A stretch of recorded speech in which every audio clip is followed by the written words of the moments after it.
श्रीराम नमस्कार. आज 15 मार्च 2026 श्रीमद भगवद गीता व मनुष्य जीवन भाग 62.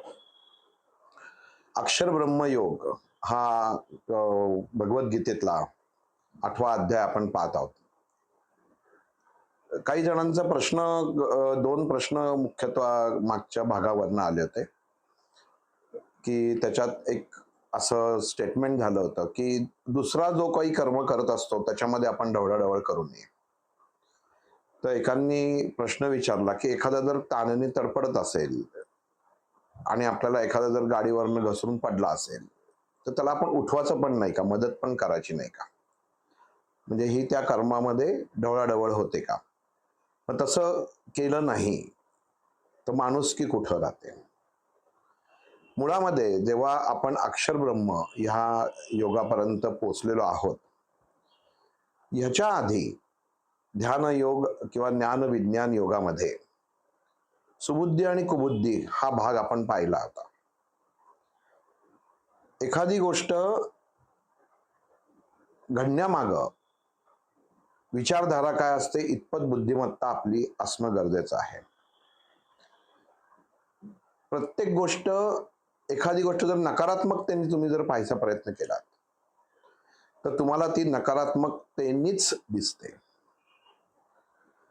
भाजी निवडताना जर टोपलीमध्ये आपण बघितलं की आपण चांगली भाजी निवडू, पण बऱ्याच वेळा असं होतं की आपल्या हातामध्ये किडकी वांगेच लागतात. याचा अर्थ असा की तुम्ही तुमच्या बुद्धीला ही अगोदरच सांगितलेलं असतं की आपल्याला किडकं नाही, चांगलं घरी न्यायचं आहे, पण बुद्धी किडकं शोधत असते. एखादं उत्तम कर्म करताना, जसा त्या ह्यांनी विचारलं की अडचणीत असेल एखादा आणि त्याला मदत करणं हे चुकीचं आहे का, तर तेव्हा तुम्ही तुमच्या बुद्धीचा वापर करणं गरजेचं आहे. त्या अनुषंगाने कर्मफळ ठरतं. कर्णाने जेव्हा परशुरामांची सेवा केली, शिष्य म्हणून सेवा केली, त्यांना सांगितलं मी ब्राह्मण आहे,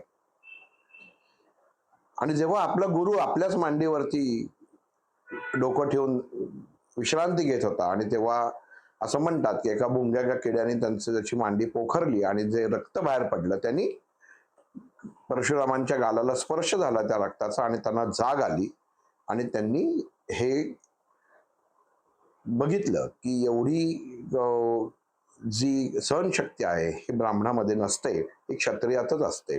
आणि त्यांनी कर्णाला विचारलं की तू कोण आहेस, आणि मग कर्ण तेव्हा सांगतो मग एवढे उत्तम गुरु किंवा उत्तम सेवा करून,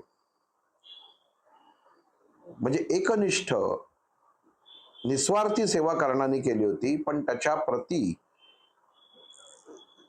आणि त्याच्या माथी काय आलं तर शाप आला. म्हणून बुद्धीचा वापर करणं खूप गरजेचं आहे. कर्म करताना बुद्धी जर आपली तुमची जागेवर नसेल तर तुमच्या हातनं चुकीच्या गोष्टी ह्या घडतच राहतात. आता हेच उदाहरण बघा की सर्व प्राप्त केलं परशुरामांकडनं, पण त्या प्राप्तीचं फळ काय मिळालं तर काहीच नाही मिळालं. पण हे जर खरं सांगितलं असतं तर कदाचित तेव्हा कर्णाचा वेळ पण वाया गेला नसता, त्यांना दुसरं गुरु करता आलं असतं, असंही घडू शकलं असतं. म्हणून आपण आपल्या बुद्धीचा वापर करणं हे गरजेचं आहे.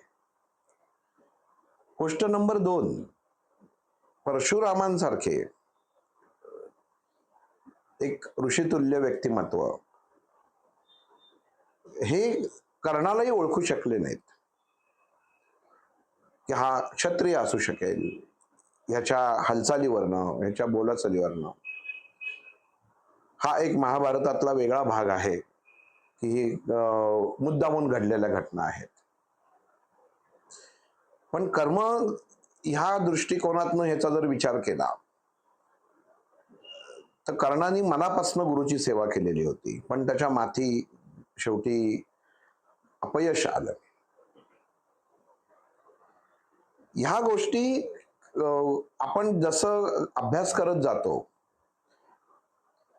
त्या अनुषंगाने ह्या गोष्टींचा प्रत्येक ठिकाणी संदर्भ घेणं गरजेचं असतं, वापरणं गरजेचं असतं.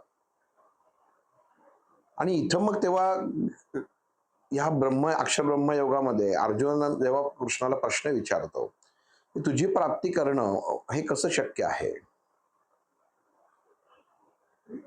की एखादं कर्म उत्तम का वाईट हेच जर ज्ञानच नसेल तर त्या माणसाने काय करायचं, तो अडाणी आहे तर तुम्ही करायचं काय.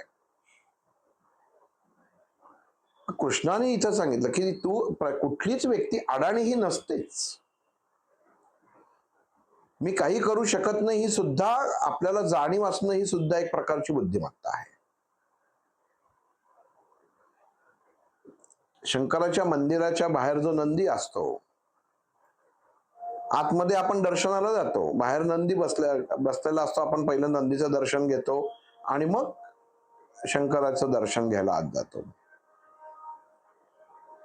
पण आपण कुठनं कुठं प्रवेश करतो हा कधी विचारच करत नाही. आपल्या समाजामध्ये ज्या पूर्वजांपासून गोष्टी मांडत आलेल्या आहेत, बांधल्या गेलेल्या आहेत, मंदिर आहेत, देवळं आहेत किंवा काही कुंड आहेत, तर ह्यांची विशिष्ट आकार रचना ह्या गोष्टी तुम्हाला कुठेतरी बुद्धीच्या मध्ये बदल घडावा आणि तुमचं जीवन सहज व्हावं याच्यासाठी केलेल्या आहे. नंदी जसा बसतो तसा आपण बसू शकू का, किंवा बसलो तर किती वेळ बसू शकू, ही एक तुम्हाला सहज सांगतो म्हणून ही गोष्ट आहे ती. पण आपण कसं म्हणतो की आपल्याला माहितीये की नंदीच्या दोन्ही जे शिंग असतात त्यातनं जर बघितलं तर शंकराची ती लिंग दिसणं गरजेचं असतं किंवा त्याप्रमाणे त्याची रचना असते. मग आपण कुठं बघतो, आपण जातो त्या नंदीच्या मागे उभा राहतो आणि बघतो दिसतंय का, आणि म्हणतो काही दिसत नाहीये. मग नंदी तरी चुकीचा आहे किंवा ती मूर्ती तरी चुकीची आहे, काहीतरी आपण आपले विचार त्या पाठीमाग मत व्यक्त करतो. पण मुळामध्ये शास्त्रीय दृष्ट्या जेव्हा विचार करतो, तुम्ही या दोन्ही नंदीच्या शिंगांमधनं जेव्हा शंकराची पिंडी बघता तर तेवढं मन स्थिर असतं का तुमचं? भगवंताची प्राप्ती, भगवंताचं शरीरामध्ये देहामध्ये असणं याची जाणीव आणि भगवंत आहे हे मान्य करणं, हे नुसतं मान्य करणं नाही. जसं अर्जुनाने कृष्णाला विचारलं, परमात्मा दिसतो का? कृष्ण हा परमात्मा जरी म्हटलं तरी त्याला आत्मा त्यांनी धारण केलेला आहे, देह धारण केलेला आहे. जे याचा अभ्यास केला जातो, भगवद्गीतेचा अभ्यास केला जातो, ज्ञानेश्वरीचा अभ्यास केला जातो, त्याच्यात परमात्म्यापर्यंत तुम्ही पोहोचा नाही, तुम्हाला आत्मरूप पहा. मग आत्म ही ज्योत आहे आणि रूप हा भगवंत आहे, म्हणजे कृष्णाला आहे. कृष्णाच्या रूपामध्ये तुम्ही आत्मस्वरूप पहा. अंतर्मनामध्ये कृष्णाची मूर्ती जोपर्यंत तयार होत नाही तोपर्यंत तुम्ही काय बघायचं हे कळत नाही. आपण बाहेर बघायला जातो. एक गोष्ट असं की एक महाराज एका अंधाऱ्या रात्री, बरेच शिष्य असतात आणि ते वेगवेगळ्या कृतींनी आपल्या विद्यार्थ्यांना आणि त्या दिवशी शिबिरात जमा झालेल्या माणसाला ज्ञान प्रदान करत असतात. आणि त्यावेळी त्यांचा तोच विषय असतो की सगळेजण विचारतात की गुरुवर्य की भगवंताचं दर्शन आम्हाला घडेल का, तर तुम्ही घडवा. तर ते म्हणतात ठीक आहे, आपण याच्यासाठी उद्या सकाळी भेटू. सगळे झोपी जातात त्या शिबिरामध्ये. रात्री हे महाराज उठतात आणि जिथं शिबिर असतं त्या रस्त्यामध्ये एक गोष्ट शोधायला लागतात आणि त्या रस्त्याला एक छोटासा दिवा लावलेला असतो, पुन्हा जायला यायला रस्ता दिसावा म्हणून प्रकाश. तिथं जो रात्री पहारेकरी असतो तो बघतो की महाराज उठून आलेत, काहीतरी शोधतायत. त्यांचं संभाषण होतं आणि त्या संभाषणाच्या आवाजाने अजून एखादा जाग येते, तर अजून दुसऱ्याला उठवतो की महाराजांचं काहीतरी हरवलेलं आहे आणि इथं ते शोधतायत, आपण पण मदत करू. ते आल्यावर विचारतात, महाराज काय हरवलं? ते म्हणाले, माझ्या कोठीची किल्ली हरवलेली आहे. म्हणजे कोठीमध्ये आत असलेल्या पेटीची किल्ली हरवलेली आहे, ती शोधतोय. मग त्याच्यामध्ये तो रखवालदार, मग ज्यांनी ऐकलेलं असतं ते दोन माणसं शोधायला लागतात. मग हळूहळू आवाज वाढतो की काय घडतंय बाहेर. मग माणसं येतात, सगळं शोधत तिथं जेवढा भाग असतो तेवढा शोधतात की महाराजांची किल्ली हरवली. प्रत्येक आपापल्या परीने माती उकळ बाजूला करून बघ, दगड बाजूला करून बघ, प्रत्येक आपापल्या परीने शोधाचं काम करत असतो. किल्ली काही सापडत नाही. एक जण त्यातला येतो, म्हणतो, पण महाराज मला एक गोष्ट सांगा. आपण तसं म्हणतो ना की मोबाईल घरामध्ये हरवला, तू शेवटचा कुठं वापरलास, कुठं तू कॉल घेतलास, कुठं ठेवला होतास. तसं तो महाराजांना विचारतो की महाराज तुमची किल्ली शेवटी तुम्ही कुठं वापरली होती आणि कुठं पडली होती. म्हणजे त्या भागात शोध आला ना. आता कुठं आम्ही सगळ्यांनी विविध भागात सगळ्यात शोधले, झाडं झुडपात शोधलंय, सगळं बघून झालं, पण किल्ली काही मिळत नाहीये. आणि पडलीये कुठं हे सगळं शोधून झाल्यानंतर त्या महाराजांना विचारलं होतं, पण महाराज किल्ली कुठं पडली तुम्हाला, म्हणजे तुम्ही कधी वापरली, कधी बरोबर घेतली होती. महाराज म्हणतात किल्ली कोठीत पडली होती, आतमध्ये खोलीत पडली होती. असं महाराज म्हटल्यानंतर ते म्हणतात की तुम्ही कोठीत पडली होती, मी इकडं का शोधताय. जिथं शोधाला, जिथं पडलंय तिथं शोधाचं सोडून आपण जिथं बाहेर पडते म्हटलं नाही, कोठीत अंधार आहे, बाहेर हा दिवा लागला, नंतर तुम्ही दिवे लावलेत, आता सगळी शोधाशोधी करताय. तो माणूस म्हणतो, महाराज मला कळलं नाही, म्हणजे तुम्ही नक्की काय तुम्ही म्हणता की आतमध्ये तुमच्या खोलीमध्ये किल्ली पडली, तिथं अंधार होता, तुम्हाला त्या अंधारात दिसत नाही म्हणून तुम्ही बाहेर जिथं उजेड आहे तिथं किल्ली शोधायला आलात, म्हणजे किती चुकीचं आहे. जिथं पडले तिथंच शोधलं पाहिजे ना, जिथं आहे तिथंच शोधलं पाहिजे. हेच ते महाराज त्या सगळ्यांना सांगतात. मनुष्याच्या अंतर्मनामध्ये भगवंत लपलेला आहे. मनुष्य जिथं प्रकाश आहे तिथं सगळं शोधायला जातो, सगळं शोधतो आणि मग चौकशी करतो, मला परमेश्वर सापडलाच नाही. तुम्हाला कोणाला मिळालं नाही तेव्हा तुम्ही मला हा प्रश्न केलात की पडली कुठं होती.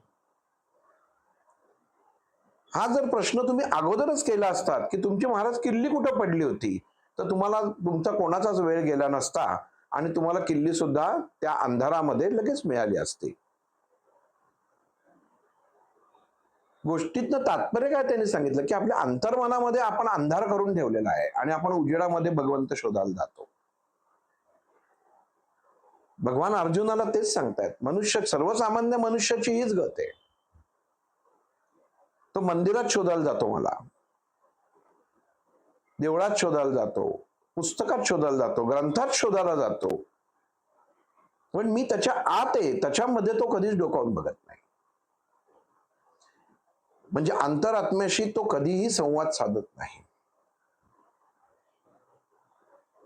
आपण कायम बाहेर, सकाळी उठल्यापासून आपण आवरतो, सगळं करतो, देवपूजा करतो, बाहेर जातो, मठात जातो, अमुक जातो, सगळं जे आपल्या आतमध्येच आहे तिथंच नाही बघत, बाकी सगळीकडे जाऊ, कारण बाहेर दिसतं, अंतरात्म्यातलं दिसत नाही. अंतरात्म्यात आहे याची खात्री नाही, बाहेर मूर्त स्वरूपात दिसतं याची खात्री आहे, आज भास आहे.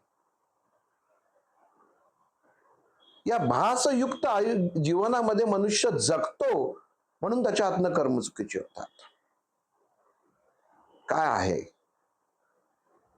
मी तुझ्या बरोबर पहिल्यापासूनच होतो, जेव्हा अर्जुन विचारतो की तू पहिल्यापासून माझ्याकडे आहेस, पण तुझं स्वतःच तू कधी अस्तित्व आम्हाला दाखवून दिलं नाहीस, की ओळख दिली नाहीस. भगवंताचं अस्तित्व दाखवतच नसतं. भगवंत कधीच अस्तित्व दाखवत नाही. अस्तित्व हे तुमच्यामध्ये असतं, हे तुम्हाला शोधायचं आहे. बाहेरच्याला जगतामध्ये जर तुम्ही शोधायचा प्रयत्न केलात तर तुम्हाला परमेश्वर सापडणारच नाहीये. घरामध्ये एखादं समजा खिशात किल्ली असेल आणि जर तुम्ही अख्ख्या घरभर शोधत बसलात आणि म्हणाल किल्ली घरातच आहे ना, पण ती तुमच्या खिशात आहे. मग तसं भगवंत तुम्ही त्याच घरात आहे, पण तो तुमच्या अंतर्मनातल्या कप्प्यामध्ये आहे. मग खिशात हात घातला की किल्ली लागते. अरे मी सगळीकडे शोधली, पण माझ्याच खिशात होती, म्हणजे घरातच होती. पण माझा खिसा आणि घर हा भेद तुम्ही निर्माण केलात. मग भगवंत अर्जुन सांगतो भेद हा मनुष्य निर्माण करतो. मग ह्याच्यामध्ये पहिला आपल्या अंतर्मनामध्ये डोकावून माणसाने बघणं गरजेचं आहे. अंतर्मनातला अंधार जेव्हा नष्ट होतो तेव्हा माझी प्राप्ती व्हायला सुरुवात होते. दुसरी गोष्ट, मनुष्य कधीच स्वीकारत नाही की त्याच्या जीवनामध्ये घडणारी गोष्ट जी आहे ही सर्वोत्तम आहे. आपण बऱ्याच ठिकाणी म्हणतो असं वाद चाललेले होते, जो भी होता है वो अच्छे के लिए होता है. सगळ्यांनी ऐकलं असेल वाक्य. पण भगवंताचा याला विरोध आहे. भगवद्गीतेत ते वाक्यच नाहीये, जो भी होता है वो अच्छे के लिए होता है. आज एखादी गोष्ट मी म्हटली की अमुक अमुक उद्या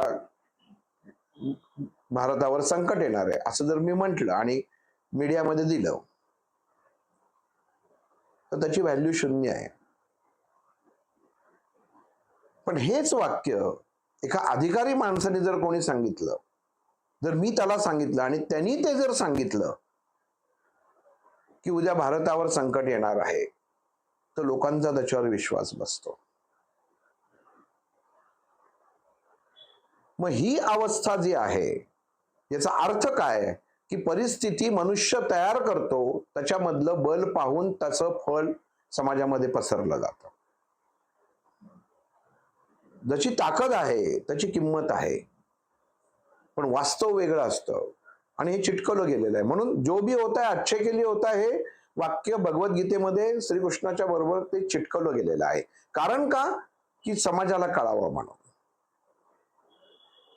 याच्यावर संशोधन झालं. कळलं पाहिजे ना माणसाला. माणसाचं कुठंतरी आपण सायकोलॉजीच्या दृष्टिकोनातून विचार केला की बाबा तुझ्या आयुष्यात जे घडतंय हे चांगलं घडतंय, मूर्ख आहेस का म्हटला. वडील गेले माझे आणि चांगलं काय घडतंय असं जर एखादा म्हणला तर त्याला भगवंतानी नियम सांगितलेले आहेत, उदाहरण दिलेली आहेत. पण लोकांनी हे फक्त कृष्ण बोलला म्हणून हे लोकांसमोर टाकलेलं आहे. की एखादा म्हणतो ना आपण, एखादा गुरु सांगतात हे भगवंत सांगतायत म्हणजे त्याला वजन येतं. थोडक्यात काय, शब्दाला आणलेलं वजन.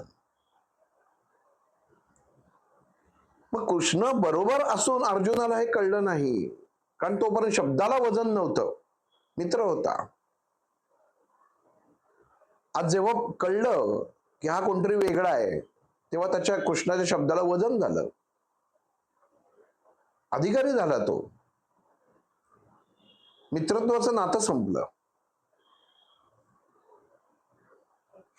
अर्जुन म्हणू शकला असता की मला जमत नाहीये, तू काहीतरी कर. कृष्ण आणि मित्राची मदत म्हणून कृष्णाने युद्ध लढलं असतं, पण कृष्णाने ते केलं नाही. कर्म तूच करायचं आहेस, पण ते स्वीकारून कर, परिस्थिती स्वीकार.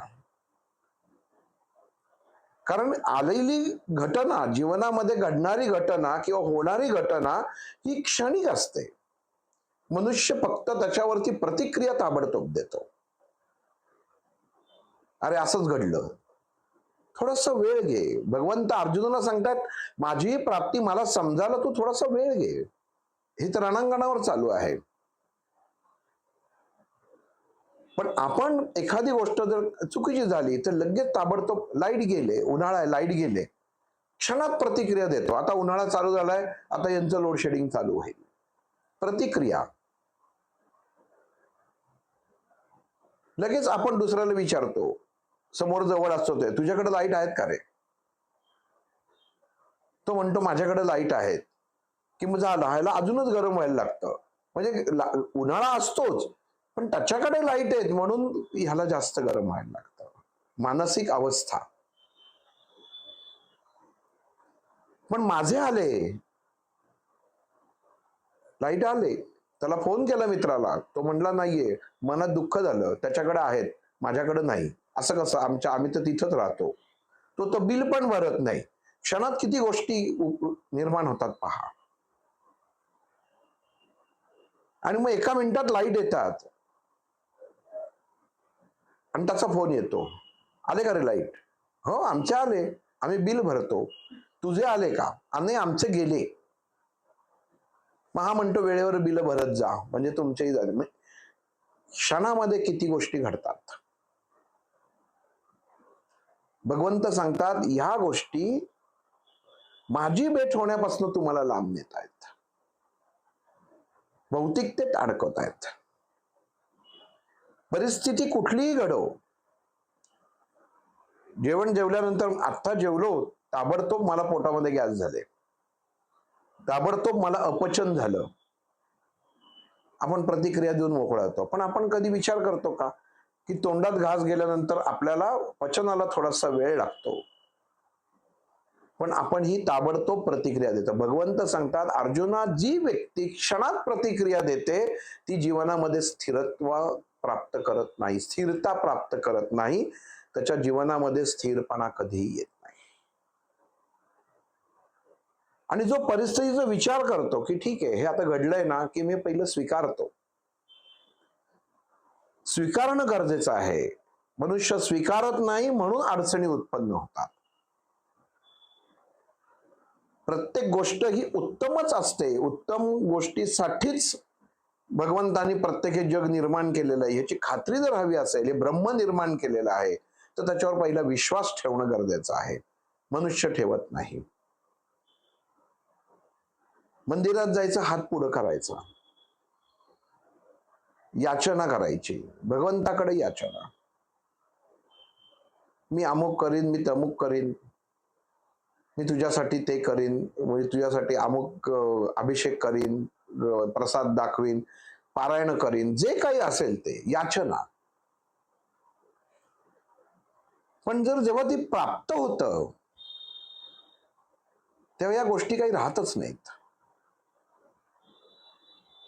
मग भगवंत सांगतोय प्राप्तीचा मार्ग मी तुला सांगतोय, मनुष्य भौतिकतेत अडकतो, कारण ते त्याला दिसत असतं, दिसते म्हणून विश्वास आहे,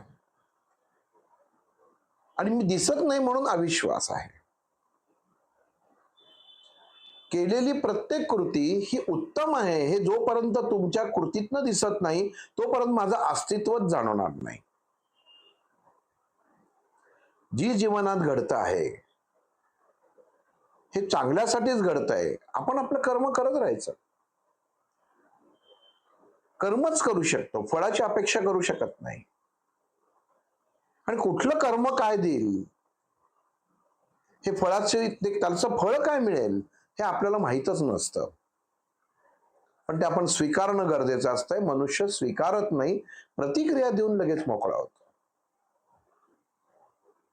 एका गावात एक शेतकरी राहत असतो, त्याच्याकडं एक उत्तम प्रकारचा घोडा असतो. आणि एक दिवस तो घोडा घरातनं गायब होतो. गावकरी येतात आणि म्हणतात, सगळ्या लोकांना माहिती असतं हा घोडा खूप सुंदर आहे, आणि त्याच्याकडे येतात आणि म्हणतात अरे काय रे, तू एवढा निवांत कसा, तुझ्या घरातला घोडा गायब झाला, वाईट झालं? तो म्हणतो माहित नाही चांगलं झालं का वाईट झालं, पाहू, एवढंच बोलतो. लोक म्हणतात काय मूर्ख माणूस आहे, एवढा चांगला लाखो रुपये किमतीचा घोडा गेला आणि याला दुःख व्हायच्या ऐवजी हा म्हणतोय पाहू, काय बोलणार आपण, त्याचा घोडा, आपल्याला काय करायचंय. काही दिवसांनी तो घोडा परत येतो आणि येताना बरोबर काही 5-6 रानटी घोडे पण बरोबर घेऊन येतो. तीच माणसं परत येतात आणि म्हणतात, अरे किती चांगली गोष्ट, तुझा हा गेला आणि येताना बरोबर 4 जणांना घेऊन आला, किती आनंदाची गोष्ट आहे. तेव्हा गेला ते बरं झालं. गोष्ट नीट समजून घ्या. पहिल्यांदा गेला तेव्हा दुःख झालं, लोकांनी ऐकवलं, पण हा स्थितप्रज्ञ होता. ठीक आहे, बघू, घडलंय ना तर बघू, काही काळजी नाही, भगवंत आहे, माहित नाही चांगल्यासाठी आहे का वाईटासाठी आहे, ठीक आहे. स्वीकारली परिस्थिती आणि काही दिवसांनी तो घोडा इतर घोड्याने घेऊन आला. गावकरी म्हणाले की वा वा, किती आनंदाची गोष्ट, बघ तुला फायदा झाला. तेव्हा काय म्हणाले होते, वाईट झालं आणि तुला काहीच वाटत नाही. आज म्हटले की तुला फायदा झाला. तेव्हाही तो म्हणतो माहित नाही फायदा झाला का तोटा झाला, पण ते भगवंताने दिले त्याच्यात मी समाधानी आहे. तिथेही गावकरी म्हणतात मूर्ख माणूस आहे, तेव्हा दुःख सुद्धा दाखवलं नाही. आज एवढं सुख, एक घोडा 4 घोड्यांना घेऊन आलाय, हे सुख सुद्धा याच्या चेहऱ्यावरती दिसत नाहीये, हा इतका शांत कसा काय. ठीक आहे, तो जो ज्याचा घोडा असतो त्याचा मुलगा त्या सगळ्या घोड्यांना साफसफाईची कामं करत असतो. आणि ते घोडे काय रानटी काही घोडे असतात, त्यातला एक घोडा त्या मुलाच्या पायावरती जोरात लाच मारतो आणि त्या मुलाचा पाय आदू होतो. परत ते गावकरी येतात, काय एवढे तू त्याच्यामध्ये केलं, नीट पाळता आलं नाही, पण खरंच खूप वाईट घटना घडली. या शेवटी ते रानटेच, त्यांनी त्यांचं दाखवलंच, तुझ्या मुलाला पायाला, तुझ्या मुलाला आधू करून ठेवला, एवढा चांगला चालणारा मुलगा त्याला आधू करून ठेवला, किती वाईट घटना झाली, किती दुःखद घटना आहे. परत तो माणूस म्हणतो ठीक आहे, हरकत नाही, असंही होऊ शकतं, पण आता मी काय सांगू शकत नाही, सुख आहे का दुःख आहे मी नाही सांगू शकत, पण मी परिस्थिती स्वीकारली आनंदाने. गावकरी परत त्याला बोल लावून मोकळे होतात की किती मूर्ख आहे, एवढा हे केलं, मुलाचा पाय तुटला तरी त्याची प्रतिक्रिया अशीच आहे. दुःख व्हायला पाहिजे की आपल्या मुलाचा पाय तुटला, मुलगा आयुष्यभर काय करणार आता. आमची मुलं बघा कशी चिरतरुण आहेत, तरतरीत आहेत, 10 जणांना लोळवू शकतील अशी आहेत, आणि याचा मुलगा बघा आता एका जागेवर बसून राहील. खूप वाईट झालं. काही दिवस जातात आणि गावकरी जेव्हा बसलेले असतात तेव्हा गावातले सैनिक येतात गावामध्ये आणि सांगतात युद्ध सुरू झालेलं आहे आणि गावातल्या तरुण युवकांना घेऊन या युद्ध लढण्यासाठी, असं राजांनी आज्ञा दिलेली आहे. सगळ्या युवकांना घेऊन जातात, फक्त ह्याच्याच मुलाला सोडून, कारण हा अपंग असतो, ह्याचा युद्धावरती काहीही उपयोग नसतो. सगळे गावकरी परत म्हणतात किती आनंदाची गोष्ट आहे की तुझा मुलगा घरात राहिला, आणि जी मुलं आमची चांगली शारीरिकरित्या तयार झाली होती त्यांना मात्र युद्धावरती जायला लागलं. आमच्या दृष्टीने ही किती दुःखाची गोष्ट आहे, पण तुझ्या दृष्टीने किती बरं झालं त्या घोड्यांनी तुझ्या पोराचा पाय तोडला. हे जीवन आहे. भगवंत हेच सांगायचा प्रयत्न करत असतात की माणसाच्या जीवनात अशाच घटना घडत असतात, आपण प्रतिक्रिया लगेच देतो. तो माणूस असता तर त्यांनी काय केलं असतं, आपण त्या जागी असतो तर, या घोड्याने माझ्या मुलाला लाथ मारली, या घोड्याला बाहेर हाकलून द्या, का घोड्याला मारून टाका, माझा घोडा चोरीला गेला त्याची कंप्लेंट करा. आपण किती अस्वस्थता दाखवतो आपली. पण भगवंत अर्जुनाला सांगतात तुझ्या कर्मात लिहिलेलं आहे ना, ते बाहेर जाणारच नाहीये, ते तुझ्यापर्यंतच येणार आहे, तिथंच येणार आहे.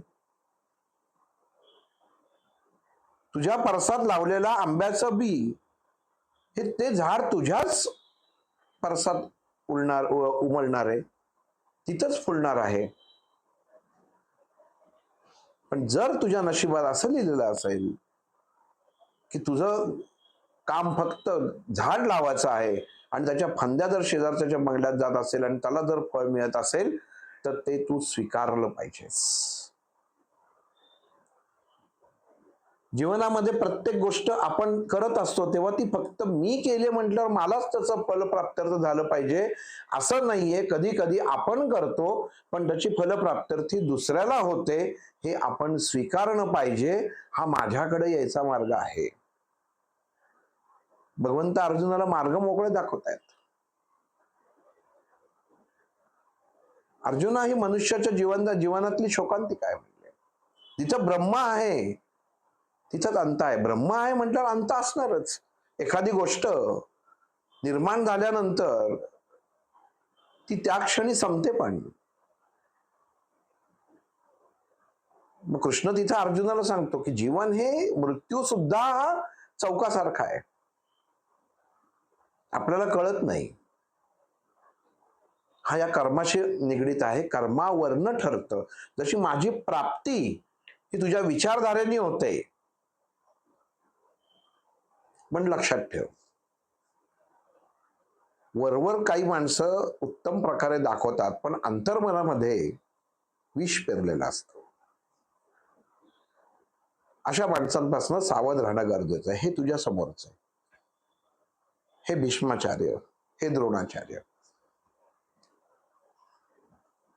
गुरु आहेत, पण अंतर्मन कलुषित आहे. अंतर्मनातली ज्योतच पेटलेली नाहीये. सगळ्यांना वाटतंय कुरुक्षेत्रावरती मरणारी प्रत्येक व्यक्ती स्वर्ग प्राप्ती करणार हा आशीर्वादच होता, पण मी कुठल्या मार्गाने जाणार हे कोणालाच माहित नव्हतं. कृष्ण अर्जुनाला तेच सांगतोय. मनुष्याला माहीतच नसतं. उत्तम कर्म करतो त्याला वाटत असतं की आपण उत्तम कर्म केलं तर आपल्याला फळ उत्तमच मिळणार, कारण ते उत्तम कर्म केलं हे त्यांनी ठरवलेलं असतं, इतरांनी ठरवलेलं नसतं. तो ठरवाचा अधिकार हा फक्त परमात्म्याचा आहे. तू कर्म करायचंस, बाकी ठरवणार मी. आणि मृत्यूचंही असंच आहे. मला उत्तम गती प्राप्त व्हावी, मला मोक्ष मिळावा, कुठलेही आता परत आयुष्यात परत संकट नको, कटकटी नको, परत हे जन्मात येऊन हे भोग नको, म्हणून मनुष्य मला कसा मुक्ती मिळेल, कशी गती मिळेल ह्याच्यासाठी प्रयत्नशील असतो. अशा माणसाला भगवंत महामूर्खाचं लक्षण म्हणतात. उत्तम कसं जगावं हेच पाहावं. त्याच माणसानं चिंता पडते ज्या माणसानं भीती असते मला कसं मार्गस्थ होणार, मी मुक्ती मला खरंच मिळेल की नाही. जो मला प्राप्त करतो त्याला ही चिंताच पडत नाही, कारण त्याला मी बरोबर नेतो, तो मला बरोबर नेत नाही. ही गंमत आहे. पण माणसं मला सुद्धा बाजूला टाकतात, दाखवतात आम्ही किती दान फळ करतोय, मी किती चांगलं वागतो, मी किती चांगले वागते, मी आता वागाचं ठरवलेलं आहे, मी कोणाचं काही घेत नाही, मला कोणाचाही पैसा अडका काहीही नको, माझा मुलगा माझी मुलगी जे आहे तेवढं बास आहे मला, आता मी सगळ्यातनं मोकळं झालेलं आहे आणि आता फक्त कसं मला मुक्ती मिळते, चांगलं मोक्ष कसा उत्तम प्रकारे प्राप्त होईल ह्याच्याकडे मी मनुष्य लक्ष देतो. अर्थ असा सगळ्यात जास्त गुंतलेला व्यक्ती तो असतो. ज्याला मी प्राप्त आहे त्याच्या मनामध्ये ह्या गोष्टी येतच कामा नये. मग अर्जुन भगवंताला प्रश्न विचारतो, मग अशी माणसांचं होतं काय? एखादा जर तुझा विश्वास नाही ठेवला आणि त्यांनी स्वतःसाठी प्रयत्न केले, उत्तम दाखवायचा प्रयत्न केला, पण आमच्यासारख्या सर्वसामान्यांना कळणार कसं की हा असा वागतोय, त्याच्या मनामध्ये विष आहे पण हा बघताना तर चांगलं वागतोय, पण ह्याचं कर्माचं फळ कसं काय मिळतं हे पण जरा थोडंसं सांग. कृष्ण अर्जुन सांगतो हे असंच आहे. हे जेव्हा देह मधनं आत्मा बाहेर पडतो, कुठलाही देहामधनं जेव्हा आत्मा बाहेर पडतो तेव्हा दुसऱ्या शरीराची निवड ही पहिल्यांदाच केलेली असते.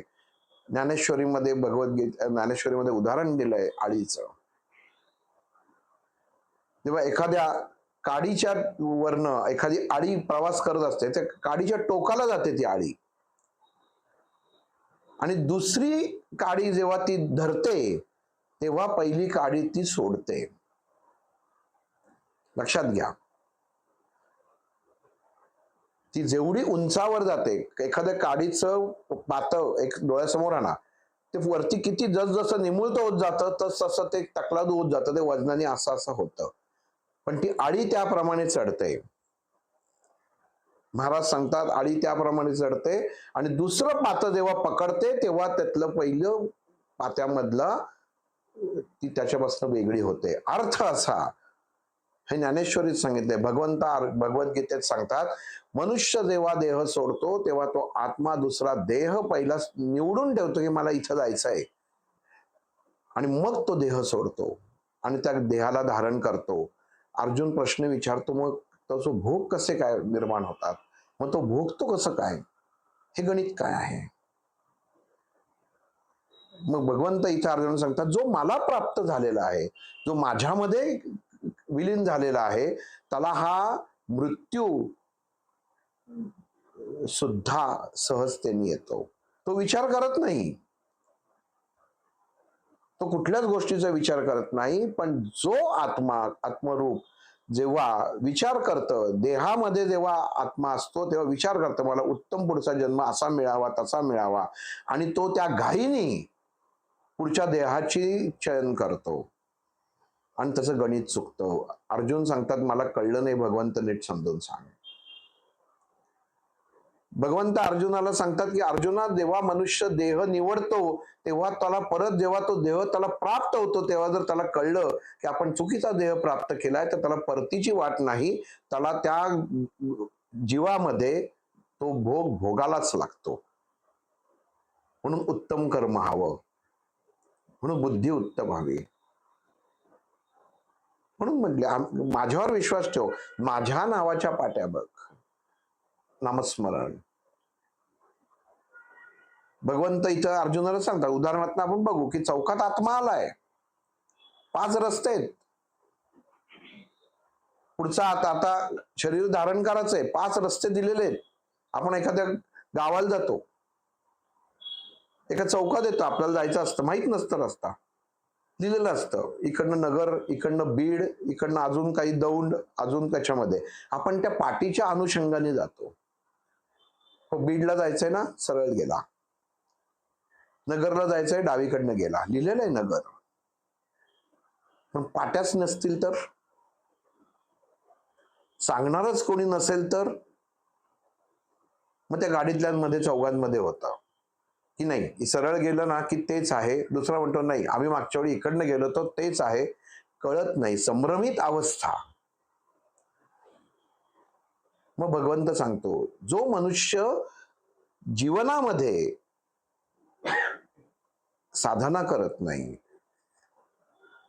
त्याची पाटी कोरीच राहते. त्या पाट्या त्या चौकात, जेव्हा तो आत्मा त्या चौकात, त्याला कळतच नाही कुठलं देह धारण करायचं आहे ते, त्याला वाटतं की इकडच्या मार्गाने गेलं तर उत्तम देह पुढे आहे ठेवलेला आहे, डावीकडे गेलं तर तिकडं ठेवलेलं आहे, आणि त्याला कळत नाही, आणि तो पुढे जातो, आणि पुढे गेल्यावर त्याला कळतं की अरे नाही, मी तर हरणाचा देहचा विचार केला होता आणि हा सापाचा देह समोर पडला आहे, पण त्याला परत येणं नाही. आपण म्हणतो का आता ह्याच्यातून वळलेलो आहे, आता पुढे गेलेलो आहे, आता परत जायचं का, जर परतीचा रस्ता नसेल तर आपण म्हणतो पुढच्या गावाला टर्न मारून जाऊ आता आपण, पण त्याच्यासाठी वळसा पडतो, त्याच्यासाठी मध्ये तुम्हाला अजून एक गाव ओलांडायला लागतं. याचा अर्थ स्वाध्यायामध्ये तुम्हाला अजून एक आत्मिक देह धारण करायला लागतो, आणि मग तुम्हाला जर त्याच्यामध्ये बुद्धी उत्तम झाली तर तुम्ही योग्य मार्ग निवडू शकता. म्हणून भगवंत प्राप्ती महत्वाची आहे, भगवंताचे विचार महत्वाचे आहेत. मनुष्य आपणच म्हणतो की नाही मीच ठरवतोय, अर्जुन आहे तूच ठरवतोयस काय करायचं ते, कसं काम करायचं आहे, काय करायचंय, तू ठरवतेस, तू नाही ठरवायचं, मी ठरवणार. आणि मोहच म्हणला असा आहे, माणसामध्ये मोह असतो. त्याला कळतं की ह्या ठिकाणी गेल्यानंतर, अशी साधना केल्यानंतर मला पटकन मोक्ष प्राप्त होईल. मनुष्य तिथं जाऊन चिकटतो, पण त्याला नंतर कळतं की इथं काहीच नाहीये, कारण ते फक्त मोहाचा क्षण असतो. आणि या मोहामध्ये मनुष्य अडकलेला असतो. जीवनभर तपश्चर्या केलेला योगी सुद्धा क्षणभर मोहामध्ये अडकतो. विश्वामित्रांचं उदाहरण आपल्याला माहिती आहे. एवढे मोठे, पण मनकेमध्ये अडकले, वासनेमध्ये अडकले, क्षणभर का होईना अडकले. ही मनाची अवस्था आहे. कितीही मनुष्य उत्तम वागला तरी तो स्वतःतले गुण कधीही बघत नाही.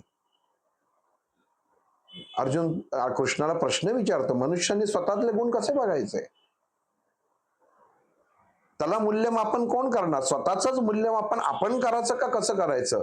की मी जर मागतोय ते योग्य आहे हे जर प्रत्येक मनुष्याला जर माहिती असेल, तर मग वेगळे गुण असे कुठले आले? की काय बघितलं की कळलं पाहिजे की माझं आचरण आणि वागणं वेगळं नाही, योग्य आहे की जे परमात्म्यापर्यंत मला नेऊन सोडत आहे.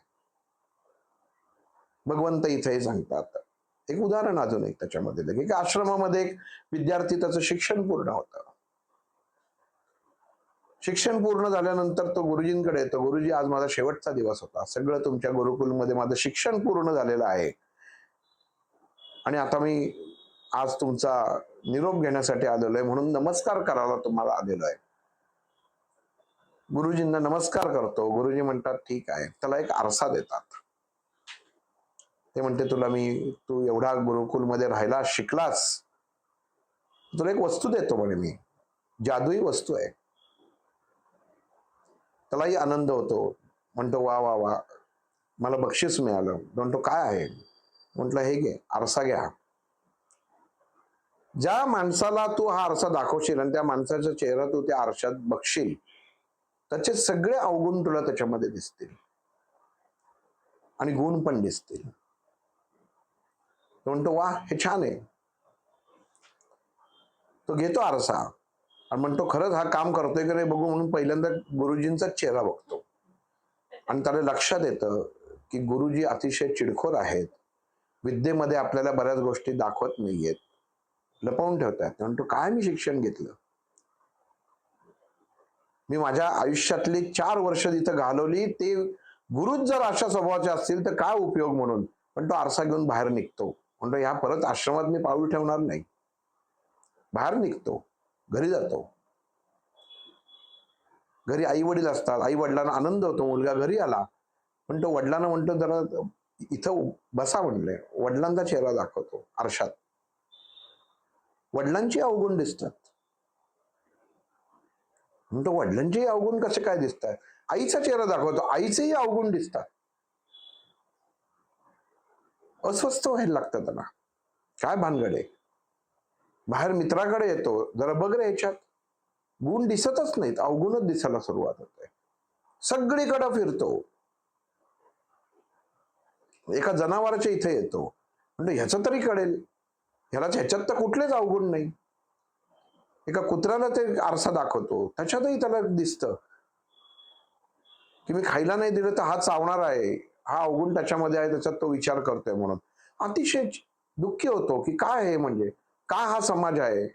एकही व्यक्ती असं नाही की त्याच्यामध्ये गुण नाही. परत चिडून येतो, आश्रमामध्ये येतो, गुरुजींसमोर उभा राहतो की काय तुम्ही दिलत मला हे, आणि काय हे ब्रह्मांड ब्रह्मांड हे जग काय आहे की जे ते माझे आई वडील सुद्धा आणि गुरुजी तुम्ही सुद्धा, ह्याच्यात सुद्धा तुम्हाला, मला आश्चर्य वाटतंय, तुमच्यातही अवगुण असावेत, माझ्या आई वडिलांमध्ये अवगुण असावेत, मित्रांमध्ये अवगुण असावेत, त्या श्वानामध्ये अवगुण असावेत. एकही व्यक्ती अशी नाही की त्याच्यामध्ये अवगुण नाही. गुरुजी म्हणतात तुझा चेहरा बघितलास का? तो स्वतःचा चेहरा बघतो आणि त्याला स्वतःचे पण अवगुण त्याच्यात दिसतात. पण तो माझ्यातही अवगुण खूप आहेत. गुरुजी परत तो आरसा त्याच्याकडनं परत घेतात आणि म्हणले, तुला कळलं का काय ते? म्हणले, नाही कळलं. म्हणजे जर भगवंताला बघायचं असेल, प्रत्येक जीवामध्ये अवगुण आहेत म्हणून भगवंताची ओळख आहे. वाईट गोष्टी आहेत म्हणून चांगल्या गोष्टी आपल्याला दिसतात. फक्त आपल्यातल्या वाईट गोष्टी आपण आपल्यात आहेत याचा स्वीकार करणं गरजेचं आहे, तेव्हा तुम्हाला चांगलं दिसायला सुरुवात होईल. तू आरशातनं बघताना ते सगळ्यांचं बघत गेलास की याच्यात अवगुण काय आहेत. तुझ्या मनामध्ये कधीच असं आलं नाही की ह्या माणसामध्ये चांगले गुण कुठले आहेत, हा तुझ्या मनामध्ये प्रश्नच आला नाही. तू माझा दाखवलं तेव्हा सुद्धा माझ्यात अवगुण काय आहेत हा बघायचा प्रयत्न केलास. तुझ्या आई वडिलांच्यात केलास, मित्रांमध्ये केलास, समाजात केलास. सगळ्यांचे अवगुणच तुला बघितले. मी तुला दोन्ही सांगितलं होतं, दोन्ही दिसेल. तू गुण बघितलास नाहीस, तू अवगुणच बघितलास. सांगतात सुवर्णाचा दागिना बनवायचा असेल तर शुद्ध सोनं लागत नाही, त्याच्यात थोडीशी भेसळ लागते, तेव्हाच त्या सोन्याचा दागिना तयार होतो. तसं मनुष्याच्या जीवनामध्ये उत्तम व्यक्तिमत्व जर तयार व्हायचं असेल तर कुठं ना कुठं तरी त्या मनुष्याच्या विचारांमध्ये सुद्धा थोडासा डाग हा आवाज, तेव्हा त्या मनुष्याची ओळख समाजाला होते. त्या मुलाला कळतं की आपलं काय चुकलंय. भगवंत इथं अर्जुनाला सांगतात, अर्जुना कळलं तुला काय ते. थोडे तरी अवगुण पाहिजेच, पण ते अवगुण वाईट नसावे. त्यांनी जीवन घडावं. दागिना हा घडतो. दागिना बनवतो का? आपण म्हणतो ना, मी त्याला बनवलं. दागिने बनवून मिळतील, येथे दागिने बनवून मिळतील, म्हणजे घडवलं जातं. मूर्ती घडवतात, मूर्ती बनवत नाहीत. आपण म्हणतो ना, किती छान बनवलं ह्याला. गुरु शिष्याला घडवतो, बनवत नाही. म्हणजे घडतं ते कायमचं असतं आणि जे बनतं हे तात्पुरतं असतं आणि ते कधीही नष्ट होऊ शकतं. म्हणून घडणं महत्वाचं असतं. घटना घडली, कायमची कोरली गेली. आयुष्यात या घटना घडतात, म्हणून घडणं सुद्धा महत्वाचं आहे. अर्जुन, जीवनात उत्तम तुझी आणि माझी प्राप्ती होणं, ही एकमेकांची अवस्था घडणं हे महत्वाचं आहे. तुझं माझं समोर येणं महत्वाचं नाहीये. काडेपेटीत काडी आहे पण अगदी नाहीये. घर्षण जोपर्यंत नाही तोपर्यंत अग्नीची प्राप्ती नाहीये. पण जेव्हा ती होते तेव्हाच अग्नी प्रगट होतो. म्हणून तुझं माझं बरोबर शेजारी शेजारी असणं नुसतं उपयोगी नाहीये, तर तुझं माझ्यात असणं हे गरजेचं आहे. देह तुझाच आहे पण विचार माझे हवेत. कर्म तुला करायचं आहे, कर्माचा अधिकारी फक्त तू आहे. फळाचा फक्त द्यायचं का कसं द्यायचं याचा अधिकारी फक्त मी आहे. तू हात पसरूच नकोस. तुला काय हवंय मला माहिती आहे. मनुष्याचा स्वभाव अशा तऱ्हेनेच बदलणं गरजेचं आहे, पण तो मोहात अडकतो आणि मोह हा मनुष्याला त्याच्या प्रामाणिकपणावरती स्वतःवरतीच ताबा ठेवून देत नाही. मोहाचे क्षण, महाभारताचं भगवद्गीतेची सुरुवातच अशी आहे. अर्जुनाने सांगितलं, मी यांना कसं मारू. याला भगवंतानी मोह म्हटलेलं आहे. त्याला मोह झाला या गोष्टींचा. वास्तविक जर शाब्दिक अर्थ जर लावायचा तुम्ही प्रयत्न केला तर हा लागणारच नाही. मोह कसा म्हणता येईल याला. मोह म्हणजे मला अजून पाहिजे असं झालं ते. पण इथं मोह म्हणजे मोहित होणं, उरळून जाणं, आणि तो क्षण जीवनामध्ये चुकीची कृती घडवतो. माऊलींनी उत्तम उदाहरण दिलंय. एक व्यापाऱ्याकडं एक मुलगा नोकरी करत असतो. अतिशय प्रामाणिकपणे ओळखला जातो. हा अतिशय प्रामाणिक नोकर आहे यांचा. आणि व्यापारी त्या मुलाला काढून टाकतात कामावर एक दिवशी,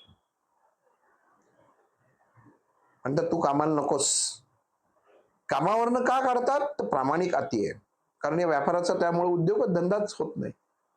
मापात माप मारतच नाही हा. प्रामाणिकपणे गिरायकाला सगळं देतो, हा दोष. आणि त्या ह्याला मारलं जातं, काढलं जातं, बाहेर पडतो. काय करणार? प्रामाणिकपणाचं फळ. आता नोकरी कुठे मिळणार? आणि त्याला एक येताना माणूस येताना दिसतो, 3 गोण्या उचललेला माणूस येतो. म्हणतो का रे, काय झालं? म्हणतो काही नाही, सावकाराने हाकलून दिलं.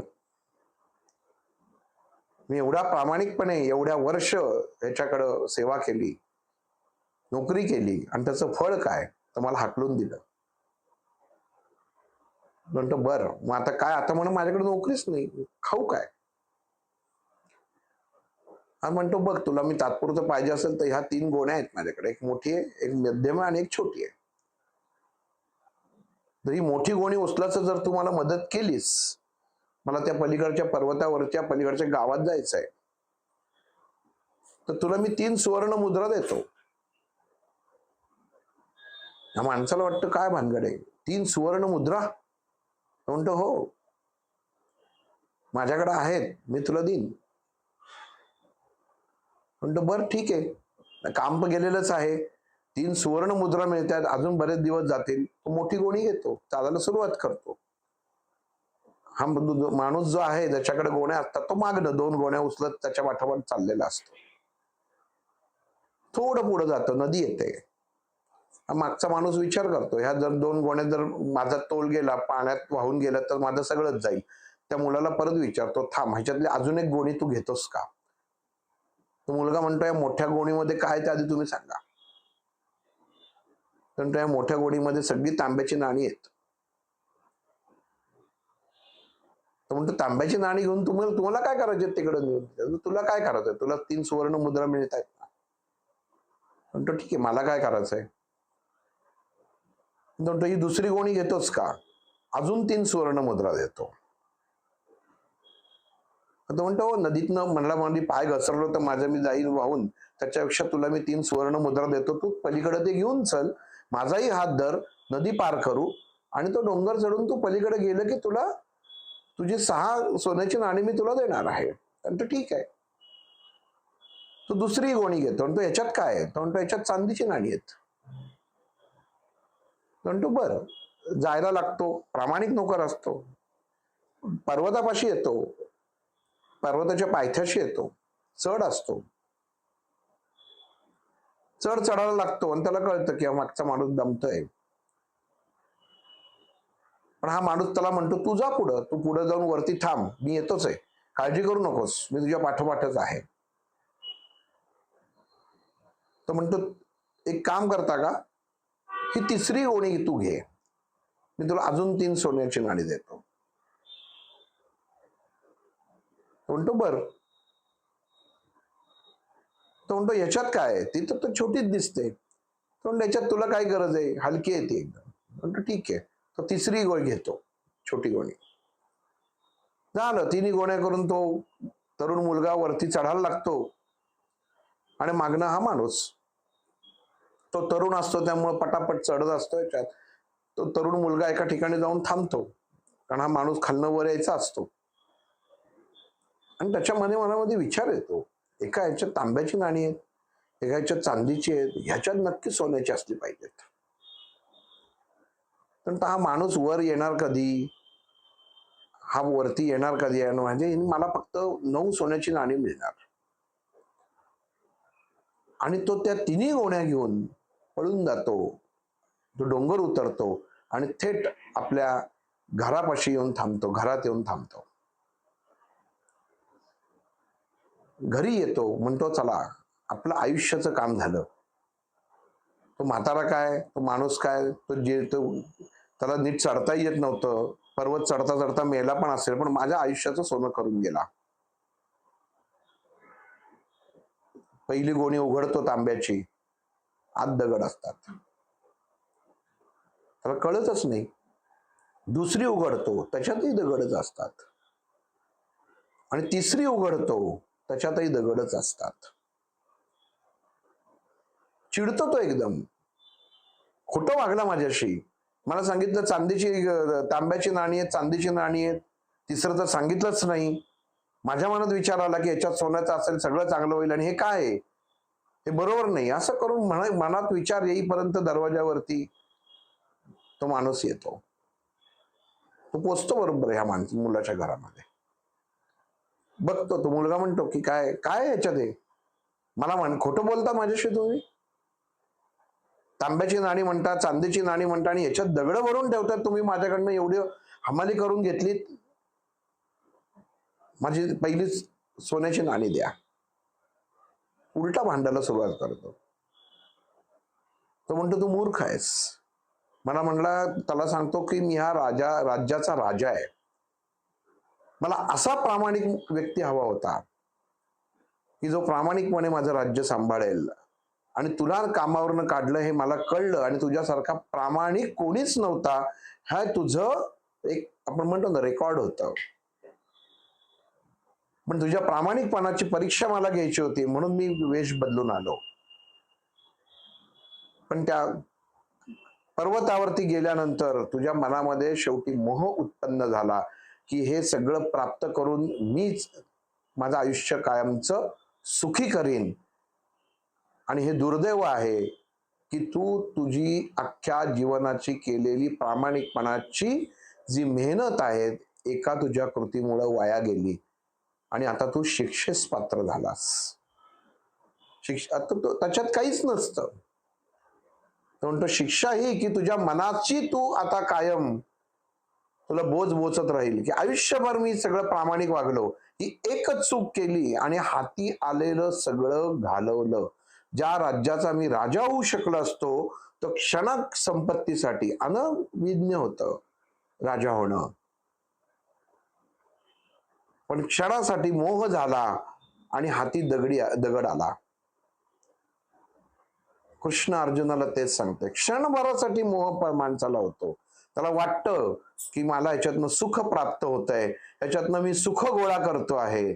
पण त्याला तेव्हा ते वास्तवतेमध्ये, त्याच्या भोगामध्ये समोर वास्तव उत्पन्न होतं, समोर प्रारब्ध म्हणून येतं, तेव्हा कळतं की सगळ्याची माती झालेली आहे. पण तेव्हा उशीर झालेला असतो. कारण मी घालून दिलेल्या नियमांच्या विरुद्ध तो वागत असतो. मनुष्य जीवनभर सन्मानाने जगत असतो, मानाने जगत असतो, पण ज्या वेळी परीक्षेची वेळ येते त्या क्षणी तो नापास होतो. हे तुझे समोरचे भीष्माचार्य, द्रोणाचार्य असेच आहेत. मला मानणारे आहेत. हे मोठे ताजश्री भीष्माचार्य म्हणतो, ही वयाने किती लहान आहे. माझ्यातलं अंशात्मक परमात्मा त्यांना माहिती आहे, त्याला ते प्रणाम करतात, पण उपयोग काय आहे? पोचू शकत नाहीत. कारण कृतीतनं काही दिसत नाही, कर्मातनं काही दिसत नाही, कर्म चुकीचंच करतायत. बुद्धी आहे पण वापरत नाहीयेत, कळतंय पण वळत नाहीये, काय करावं पण तेही कळत नाहीये. मग मी समोर असून उपयोग काय? माझी प्राप्ती कशी होईल त्यांना? आणि त्यांनी कितीही याचना केल्या तरी त्या माझ्यापर्यंत कशा पोहोचतील? कारण जो भावच मनामध्ये उत्पन्न होतोय त्यांच्या, तो भावच चुकीचा जर असेल तर अशा माणसाला मी फळ तरी कसं देणार?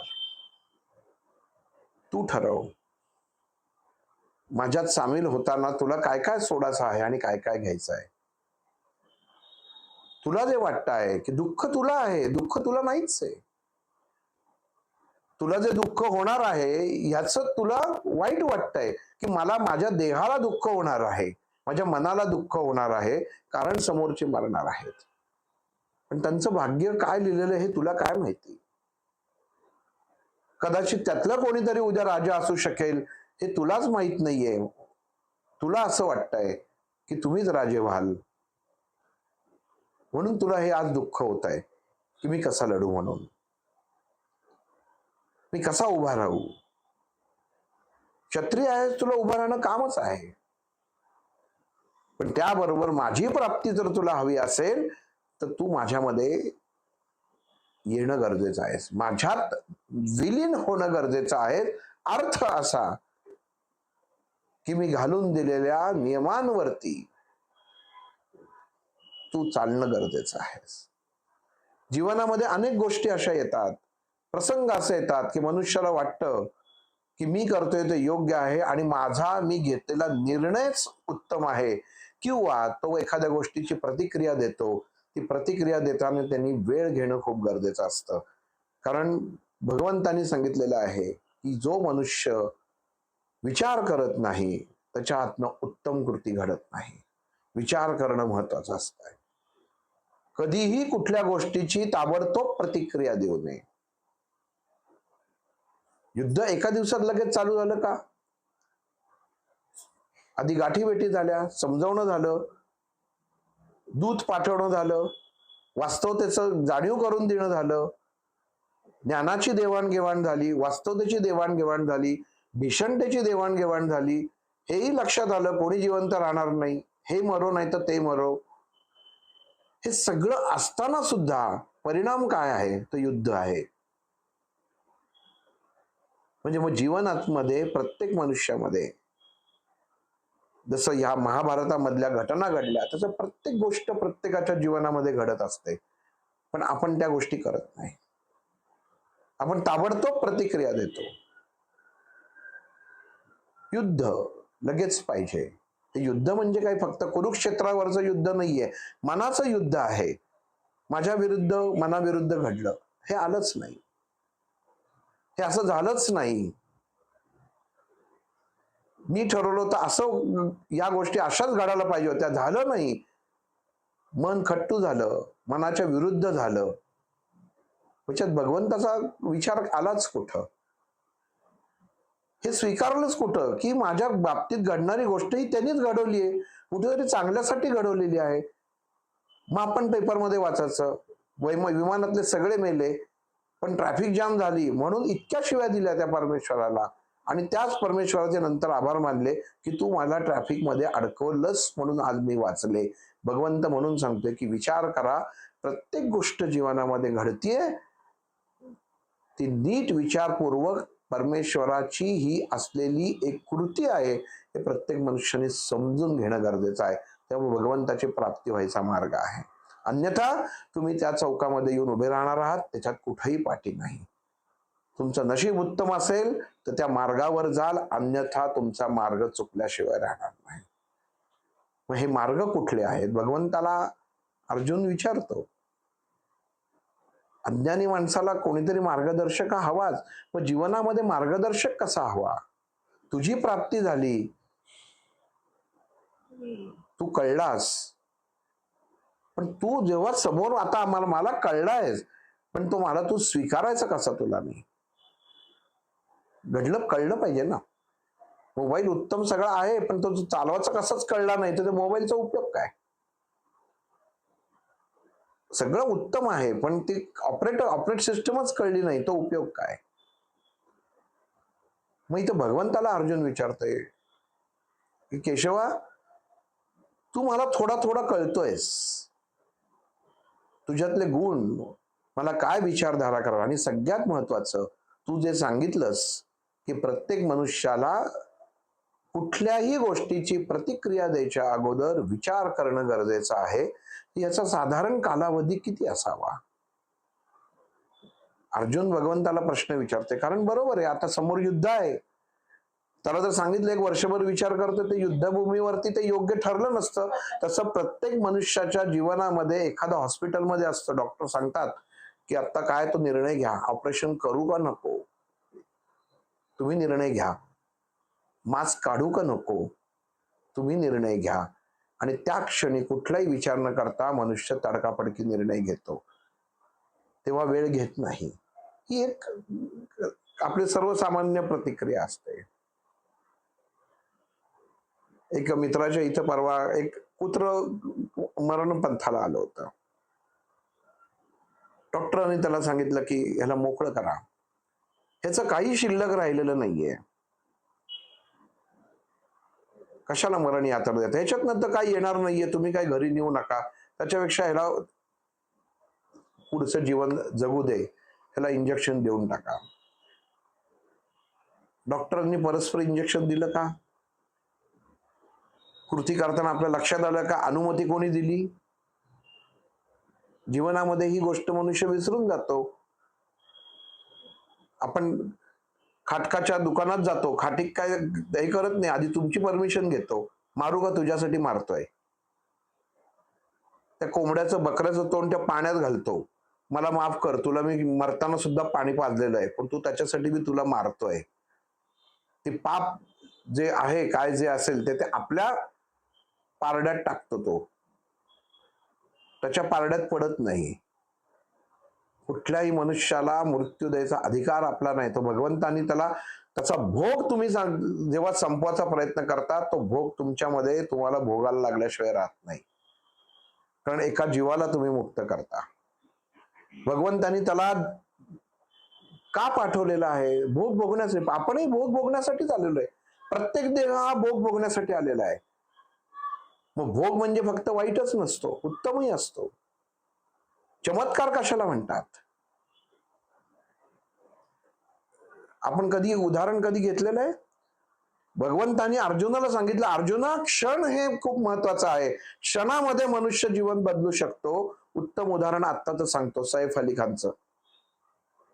त्याच्या घरावरती हल्ला झाला, सगळ्यांना माहितीये, पेपरमध्ये आलं होतं, मीडियामध्ये न्यूज आली. त्याच्या घरामध्ये चोर शिरला, त्याच्या कोण जी नोकराणी होती तिच्यावरती हल्ला केला. हा वरनं आला खाली, त्यांनी बघितलं खाली मुलगा आहे, आणि ज्यांनी सुरा मारायचा प्रयत्न केला त्याच्या अंगावर हा धावून दिला, प्रतिकार केला. त्याचा सूर्याचा एक तुकडा, एक पात्याचा, त्याच्या जिथं पोटामध्ये लागला, आणि नंतर तो चोर पळून गेला. ह्याला दवाखान्यात नेलं. डॉक्टर म्हणले थोडा आत गेला असतं तर हा मेला असता. आणि 5 दिवसामध्ये त्याला डिस्चार्ज मिळाला, आणि तो डिस्चार्ज घेऊन छानपैकी टीव्ही वरती येताना दिसला. काँग्रेसच्या एका कार्यकर्त्याने सांगितलं, ही सगळी स्टंटबाजी आहे, सगळं खोटं आहे, पण हे सगळं खरं आहे. भगवंतांनी आपल्याला ताकद इतकी दिली आहे. दुसरं उदाहरण ऋषभ पंतचं. मरणाच्या अवस्थेत गेलेला, इतकी तोडमोड झालेली, आयुष्यात चालूच शकणार नाही, तर 3 महिन्यात ओके झाला. औषधं आहेतच, पण रिकव्हरी शरीर करत असतं, हे मनुष्य विसरतो. उत्तम कितीही औषधं दिली तरी त्याचा रिस्पॉन्स देणं हे आपल्या देहाचं काम असतं. आणि आपल्या अंतरात्म्यामध्ये ती शक्ती स्थित आहे की ती शक्ती आपला देह उत्तम ठेवायचं क्षणोक्षणी काम करत असतं. ताप आलं घे गोळी, गॅस झाले घे गोळी, तसं चालत नाही. इथं ह्याही 2 उदाहरणं आत्ताच्या याच्यामध्ये दिली जात आहेत कॉर्पोरेट क्षेत्रामध्ये. वास्तवतेने 5 दिवसामध्ये त्या सैफ अली खानची जखम भरून आलेली आहे, जे त्या डॉक्टरांना सुद्धा आश्चर्य वाटतं. पण आपलं देहामध्ये इतकी ताकद आहे की क्षणामध्ये आपलं शरीर बदलू शकतो. त्याची ही उत्तमात उत्तम 2 उदाहरणं आहेत. ऋषभ पंत नंतर खेळला, ज्याच्यातनं खेळला तो, त्यांनी ते IPL पण ती जिंकली, सगळं त्याच्यामध्ये आहे. तो उठला, पण त्याचं एकदा नसेल तर हे त्यांचं परत एकदा अभ्यास करा, वाचा, म्हणजे तुम्हाला कळेल की शरीर, मन त्याचेच वडील कुठनं आलं? वडिलांकडनं आलं. मनसूर अली खान पतोडीकडनं आलं. पुस्तकात एका उल्लेख आहे, हा फार सुंदर कथा आहे. बॉल लागला डोळ्याला, डोळा निकामी होता, सगळ्यांना माहितीये पतोडीचा एक डोळा निकामी होता, आणि एक डोळा निकामी असताना 300 रन्स त्यांनी केल्या होत्या आणि दिले होते. तर जेफ्री बॉयकॉट शेवटपर्यंत त्यांनी मान्य केलं नाही की एका डोळ्यात दिसणाऱ्या माणसांनी 300 धावा करूच कसा शकतो. ज्या वेगाने 150 किलोमीटर पर तो बॉल जो येतो, हा याला दिसूच कसा शकतो एका डोळ्यांनी. पण हे घडलं, हे वास्तव आहे, आणि त्याचाच मुलगा सैफ अली खान. आपण खान तशी माती जसं म्हणतो, एखाद्याच्या मधनं उत्तम गुण काय काय घ्यावं, भगवंतांनी अर्जुनाला सांगितलं की कुठनं तुम्हाला काय मिळतं, उत्तम घ्या, नको ते सोडून द्या. त्याच्यावरती हे वाईट काय ह्याचा विचार करू नका. मनुष्य तिथे शक्ती व्यर्थ करतो. याच्यात वाईट काय आहे, ह्याच्यात चांगलं काय आहे, हे कधीच बघत नाही. एखाद्या दुकानामधनं एखादा पदार्थ खराब निघाला की यांच्या दुकानातनं घेतला आणि तो समोसा खराब निघाला, अरे पण बाकीचे 100 पदार्थ चांगले निघाले ना, एखादा निघाला खराब, तुझं नशीब वाईट. पण मनुष्य हे सहजतेने स्वीकारत नाही. भगवंत अर्जुनाला ते जो सांगतात, सहजता ही जीवनामध्ये खूप महत्वाची आहे. काहीतरी आहे म्हणून समोर आलं हे तू स्वीकार. त्याच्यापासून पळाचा प्रयत्न केलास तर ते तुला गाठल्याशिवाय राहणार नाही. म्हणून हे जे आहे, कोणाला काय करायचं, कोणाला मारायचं, कोणाला सोडायचं, हा प्रत्येकाचा अधिकार झाला. पण ज्याप्रमाणे ते कर्मफळात तुमचा वाटा आला, तर तुम्हाला भोगल्याशिवाय तुम्हाला माणसाला सुटका होत नाही. किती जणांनी केलं. शेतकऱ्याला एखादा मालक असतो ऊसाच्या याचा शेताचा, त्याचा पिकाचा सगळा पैसा त्यालाच मिळणार असतो त्या ऊसाचा. पण हात त्या पीक लावण्यापासून ते त्याच्यामध्ये लागलेले असतात, त्यांचा ते मोबदला घेऊन जातात. ते असं म्हणतात का तुमच्या शेताचं आता जो ऊस आला, 1,00,000 रुपये गुंतवले, 10 लाख तुम्हाला मिळाले, ते आता आम्हाला द्या? नाही.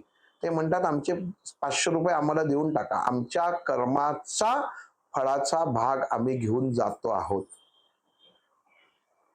का?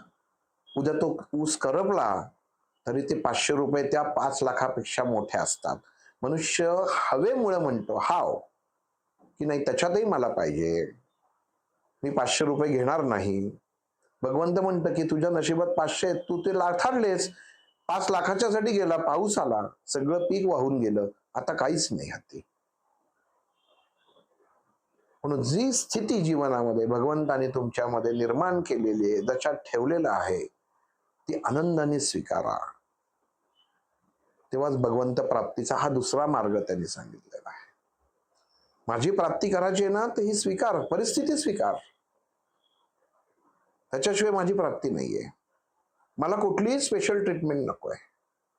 तुझ्या घरच्यात ना उपाशी ठेवून मला नैवेद्य मोदक नको आहेत. तू सहजतेने मला स्वीकार. सहजता, कुठलीही कृती करायच्या अगोदर विचार करणं, कुठलीही प्रतिक्रिया द्यायच्या अगोदर विचार करणं, हा भगवंताकडे जायचा, भगवंत प्राप्तीचा एक भाग भगवंतानी या अक्षर ब्रह्मयोगामध्ये अर्जुनाला सांगितलेला आहे. आणि मग अर्जुनाने जरा जो प्रश्न केला की मला जर उत्तम मार्गदर्शक हवा असेल तुझ्यापर्यंत जाणार, कारण संतांनी भगवंत कसा आहे, भगवंतापर्यंत न्यायचा मार्ग दाखवलेला आहे. प्राप्ती तुम्ही करायची आहेत, मार्ग त्यांनी आखून दिलाय, चौकात आलेला. भगवंतांनी ज्ञानेश्वरांनी सांगितलं ह्या मार्गाने जा, इथं पोचाल. तुकाराम महाराजांनी सांगितलं ह्या मार्गाने जा, इथं पोचाल. मार्ग आपण निवडायचा आहे. भगवंत गेलो आणि प्राप्ती झाली असं होत नाही. मग अर्जुनाने त्याला सांगितलं तुझं माझं ठीक आहे, पण जीवनामध्ये सर्वसामान्य माणसानी तुला प्राप्त करायचा तर तू मार्ग तर सांगितलेला आहे, पण कोणाचं जर मत घ्यायचं झालं, कोणाचा जर सल्ला घ्यायचा झाला, तर अशी व्यक्ती कशी शोधायची, ती त्याला मिळेल का, मग ती मिळण्यासाठी काय करावं, आणि जर ती मिळाली नाही आणि मला परस्पर त्या एखाद्या व्यक्तीला तुझीच प्राप्ती करायची असेल, तर तू थोडंसं त्याच्याबद्दल पण सांग. हा कृष्णाला प्रश्न करतो. काय भगवंत उत्तर देतात पुढील भागात पहा. श्रीराम.